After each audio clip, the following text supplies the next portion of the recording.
I'll be talking about the bad parts of this and maybe the good part, okay? The good hypotheticals. Wait, they think Biden has Havana syndrome? That's awesome. I love that.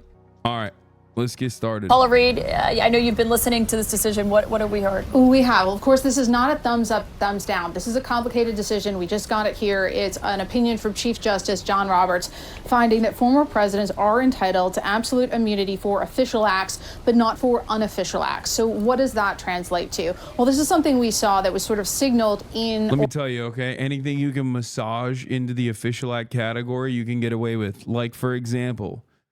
if, let's say, the current sitting president orders SEAL Team 6, as is in his purview as commander-in-chief, to assassinate his political rivals, that is technically under the purview of the presidency. If, for example, the president, sitting president, decides to do a military coup, that's now legal. Let's go, boys. Let's have some fun with it. Why the fuck not? Let's go. Let's go, Brandon. What is happening? Dark Brandon time. Or argument, because what this means is that the former president cannot be prosecuted for anything that was officially part of his job when he was in office. And that's significant because even his own lawyers conceded during oral argument that not everything that is alleged in this indictment was an official act. So now the question is, what does the special counsel do here? An excerpt from the Roberts written decision. He says, quote, Trump asserts a far broader immunity than the limited one we have recognized. HasanAbi to Gitmo. That's what I'm talking about, dude. Get freaky with it. Get fucking freaky with it. Throw all the governors that you don't like in Guantanamo Bay. Literally go into the Department of Education and wipe out all the records. Who's going to stop you? You're the president. It's an official presidential purview. Okay? Do it. Do the damn thing. Fucking YOLO mode. Okay? SCOTUS said Iran-Contra was unprosecutable. Nixon, literally, Nixon. Everything Nixon did, vindicated, okay? Wasn't wrong. Not meaning the court.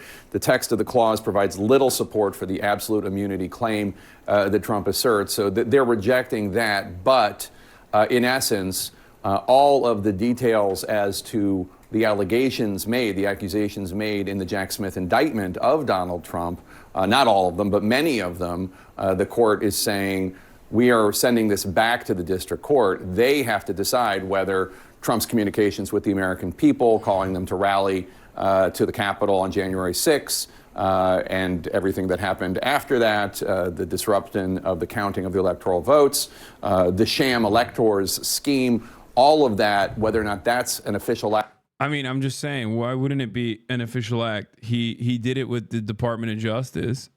Half the shit he did, he was the president talking to a governor.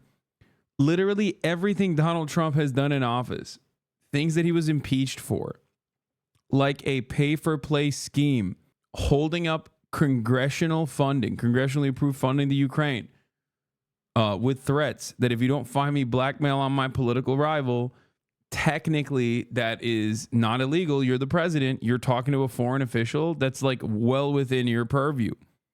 Okay? This is entirely presidential, which is so crazy because, like, as the president, you can still do illegal shit as the president. What the fuck are we talking about? Like, that's Nixon. Nixon did that, right? Nixon did that. Donald Trump did that too, which is crazy. And I said this before when, like, this was first being brought in front of the Supreme Court. I thought, they'll probably do like some fucking silly ass carve out, right? They'll probably try to do like a silly ass carve out at most. They won't give him like immunity as like immunity for things that the president can do as the president. They won't give him, like, they won't shelter him from that because that's like broad reaching. That's a broad reaching decision. And it's completely antithetical to like the founders, right? And what this country's foundation looks like. I mean, this is like the idea that no one is above the law, the idea that we do not want God, king, emperors. Like, that was perhaps one of the only American principles that I agree with and that is supposed to be held up in theory, right? This is a direct attack against that. This is a direct attack against that principle. This is a direct attack against the founders. right? I'm not saying that like people are obviously not, I'm not saying that people held on to that value. Like I'm sure, yes, of course, in the United States of America, many people are above the law, but never officially, right? Like never to this degree. So it is really damning. This is a really damning decision, especially a president being like, yeah, no, actually, we've decided that presidents can do whatever the fuck they want. We've decided presidents are above the law. Like it's pretty goddamn un-American, you know? Act has to be determined by the U.S. District Court. And Adley Honig, you were saying what's most significant about that is the U.S. Supreme Court could have said, we're remanding this to the district courts, the lower court, and whatever they say goes, and we will uphold that. They didn't say that. Exactly. To the contrary. This case will not go before the election. It will not be tried before the election, and here's why. Supreme Court has just said there is such thing as criminal immunity. The test, as we anticipated, is essentially official acts versus unofficial acts. We're sending it back to the district court, and this is an important detail, the court says several times, whatever the district court finds can be appealed before trial. Jack Smith had made an argument of, well, maybe the district judge, the trial judge, can work it out and send it to the jury, and then the jury can separate official from unofficial acts. Several times in this opinion, the Supreme Court, the majority, says explicitly whatever the judge decides about what's official or unofficial, what's immune or not immune, that can be appealed back up. 0% chance that happens before November. So why? I like that we have the distinction now, which is like official crimes versus unofficial crimes. Like, if he steals a fucking candy bar, like that's prosecutable, right?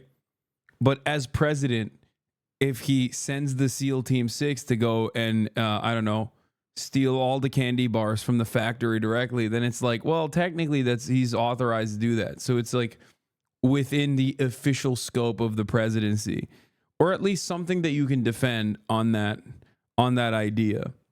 I saw a reporter tweet earlier basically saying that after this, if Trump wins, he's going to start every sentence as an official act. He will say it 100 times a day to do anything he wants. Yeah, I mean, it's pretty fucked up. Does this mean that a president could never be prosecuted for war crimes? I mean, no president was ever going to be prosecuted for war crimes anyway, but this is definitely official, yes. Surely calling the Georgia governor to ask for votes is unofficial? No, that's the president who maybe genuinely was afraid that there was voter fraud happening and wanted the fucking Georgia governor to investigate and find 11,746 votes. Before today, you could say that that is illegal and ridiculous and what the fuck are you doing? Except after today, well, he did it in a presidential manner, so who's to say it's illegal? Sorry, it's 11,780 votes, not 86. I was wrong. I was off by 6. It's great. I do that. I mean, if they are saying, hey, we're the U.S. Supreme Court and we're going to have the final say on this no matter what, why not just make it clear? Everything's delineated in the indictment. Why not just make it clear? And if Judge Chutkan decides... No, the official act isn't legal. He can't be prosecuted is all. Yes. Wait, what did I say? No, yeah, he can do illegal shit. X, Y, or Z, we will agree with that. Why not just be explicit? Because the Supreme Court, they're in a court of appeals, they want to see a record, right? And I think, with Judge Chutkan just kind of... Bro, this guy looks like the shittier version of the general that they have all the time. What was it, McMaster or whatever? You guys can't find another type of guy? What's happening? He looks exactly like that fucking general dude. General Thumb Man. Dismissing Sorry. out of hand. That's so irrelevant to the... all conduct whatsoever. The president has no immunity for all criminal conduct, for any criminal conduct. They've gone back and said, no, you need to go look at this, and then come back to us based upon what we've said in this opinion. And the other thing is, well, it's the right and rules governing when and how to appeal aren't set in stone or aren't entirely clear. And I think they felt some need to delineate that this is an appealable order. They aren't always, and sometimes some things you have to wait to appeal until the end of a trial. They're giving whoever it is, and probably Trump, the opportunity to appeal during trial. Well, let me ask you, do you think that if Judge Chutkan had ruled differently initially and said, basically closer to this, the conversations with the Justice Department are clearly official acts, I'm not going to count them, but the other one, like if there had been a less of a... Bro, like the conversation with the Justice Department or official acts is so crazy. Like that even that in and of itself literally means that you can legally do a coup or illegally do a coup. And if it works, then that's great. If it doesn't work, it's still not prosecutable because you did it as the president.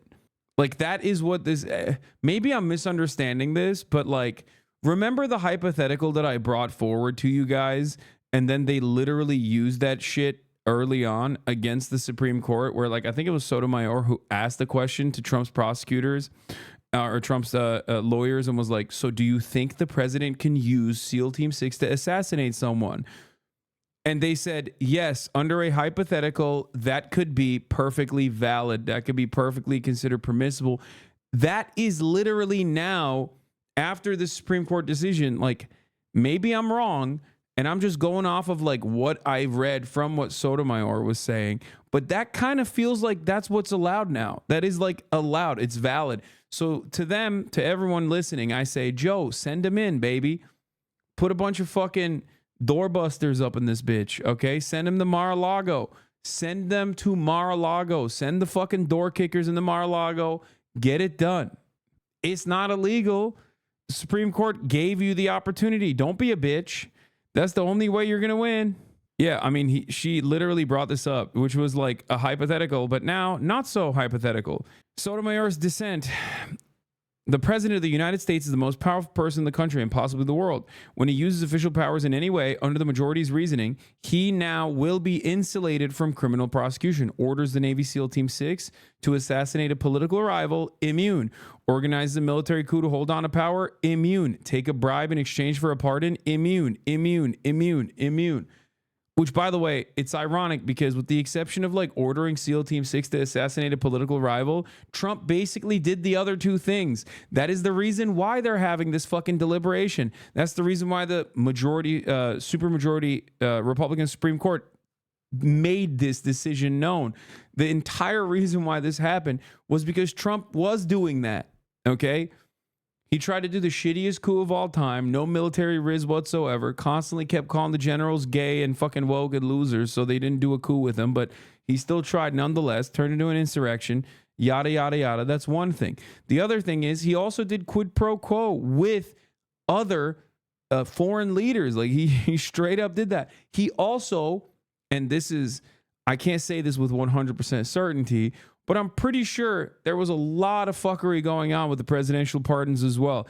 This motherfucker pardoned Paul Manafort, Steve Bannon, and every other person that was in his like orbit on his like up until the last day of office. It's pretty wild. And none of that shit's prosecutable because that's like within the purview of the president. Whew, it's pretty crazy. It's pretty wild shit, dude. This is like, I feel like this is a constitutional crisis, but I guess at this point, we're so used to it, we just don't even think about it. We're just like, whatever, you know? Anyway, we'll get through the Sotomayor dissent in a second. Let's continue. The sweeping, of course he can be indicted on any of this stuff, ruling by Judge Chutkan. Would this not have been ended up where it was today? Did she open? I like that they also were like, hey, by the way, if you do try to continue prosecuting him, you got to bring it back up to us again. And who knows what we'll say next time. You know what I mean? The door for a decision like this. She did. I think Judge Chutkan's going to have a lot of regret. When she issued her opinion, it just said there's no such thing as automatic immunity for everything a president does his whole 4 years. When I was reading that, I said, okay. And the Supreme Court said, hold up, that's not true, actually. We've decided that you're wrong. That's crazy, man. That's a... Like, what are we doing? What the fuck are we doing here? It's a clown show. Total fucking clown show. Where's Part B? I expected Part B to be, and I find, having reviewed the record and reviewed the documents, and I find that even if there is such thing as immunity, he was outside the scope. And by the way, that's what the Court of Appeals did on their ruling. The problem is, as Jim was saying, the Court of Appeals and the Supreme Court, they're not fact finders. This can only be done at the district court level. And so I suspect Judge Chutkan is feeling some regret. It wasn't like it was some leap of logic that she should do that. This happens. There are hearings. For example, in the Georgia case, Mark Meadows is trying to get his case. Yeah, actually, it's the district court judge's fault. Yeah, totally. Bro, that's crazy. Okay. Like, I'm sure if she crossed her T's and dotted her I's, the SCOTUS would have fucking reacted in the same way that they're going to react to. to this, because they are not a serious legal body. They are not actually applying some kind of interpretation that is differing from one another. Okay, they're just literally managing the influence that they have alongside the interest that they have. Okay, that's why when you're a Republican, you fucking react like a Republican would. If you're a Democrat, you react like a Democrat would. Like there's some differences. You have like a little bit of a centrism, at least for those institution lovers in the Supreme Court. John Roberts being one of them now. But ultimately, yeah, this was the expected. This was not to this degree, but like some kind of mechanism to defend Donald Trump, to ensure that Donald Trump's court case is not held before he officially becomes president, was the ultimate goal here. Is that within his official acts that for which he can get immunity? It would depend on the hypothetical, but we can see that could well be an official act. That was a stunning moment in April. Did the court just say, yeah, you can assassinate a political rival? No, I don't think they did. That's a ridiculous answer by Donald Trump's team, a dangerous and reckless answer. One really important thing. Why? No, that is what the Supreme Court said, though. What do you mean? Oh, that's a ridiculous and dangerous answer? No, that is literally what the Supreme Court decided. You can consider that to be fucking reckless or dangerous, but that is ultimately the case. I feel like, you know how I've talked a lot about Americans in the Western world coping with like how much better they are than like Eastern traditions and stuff. Like we orientalize bribery. We're like, oh, Pakistan, India, there's so much bribery there. And then we codify it, right? We codify bribery. We make it legal within the boundaries of federal regulation, federal regulation, right? What do? We call it lobbying.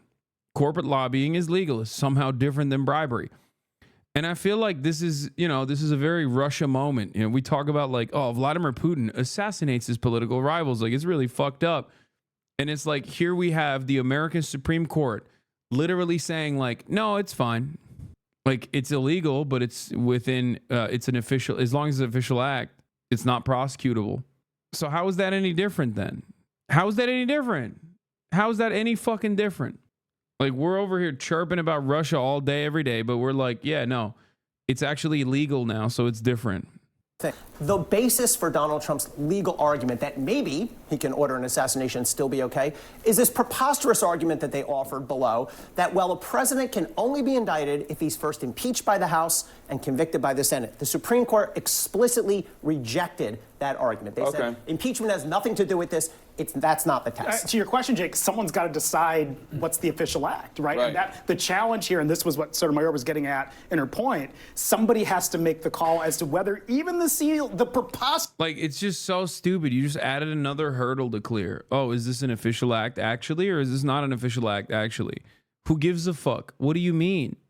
That's insane. It's just illegal. What you are adding an unnecessary hurdle, an additional bar to clear in order to prosecute a former president. Okay, that's ridiculous. And they did this with fucking Chevron deference too. They did this with the other decision.